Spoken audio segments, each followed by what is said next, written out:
Alright, today I'm making a different type of candle holder. This piece here is a 1x6, rounded over the corners, threw it through the planer, got it nice and smooth. And these are blocks of 2x4, 3.5 by 3.5, and it's going to wind up looking something like this. Sorry about that. Could have like 3/4 inch in between the blocks, inch on each side, inch all the way around it. So I got to go over to the drill press. Found my centers by using the square, corner to corner, and finding a center that way.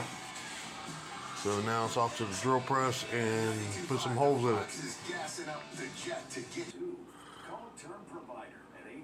Alright, got the holes in it, 1.5 inch holes. They're right at 5/8 deep to accommodate a regular tea light candle, 1.5 inch by about 5/8 deep. So now I'm going to glue and try to brad nail it from the back side so you don't see the nails. And we'll see what we come up with. Okay. Alright, got them glued up. I'm going to set something heavy on it, let the glue dry for a little bit, and then we'll move on to the next step. Alright, got these little dumbbells. These are the handiest thing in the world to use to sit down on top of something to hold it down. Makes it pretty nice.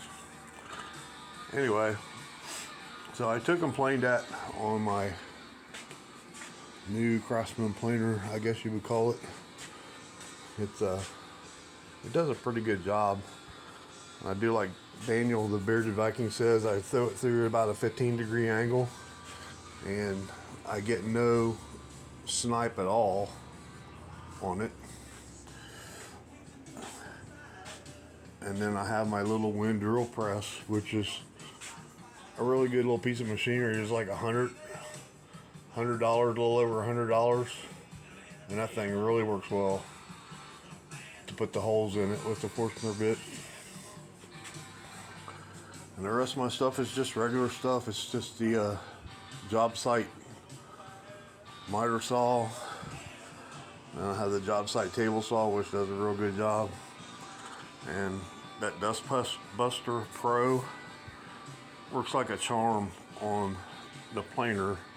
When I use it, there's no hardly any residue that comes out. I don't know if you can see that right there, but that's all that comes out of it when I hook it up to that. It sucks everything out of it. My joiner I used yesterday when I made the other candle holder. If you watched that video, this is what I made it out of. This piece right here. That's what it looked like before I started. So anyway, we'll get back to this. I'll post the finish on it when I get it done. We're gonna let it dry for a little bit. So thanks for watching. Like and subscribe, please.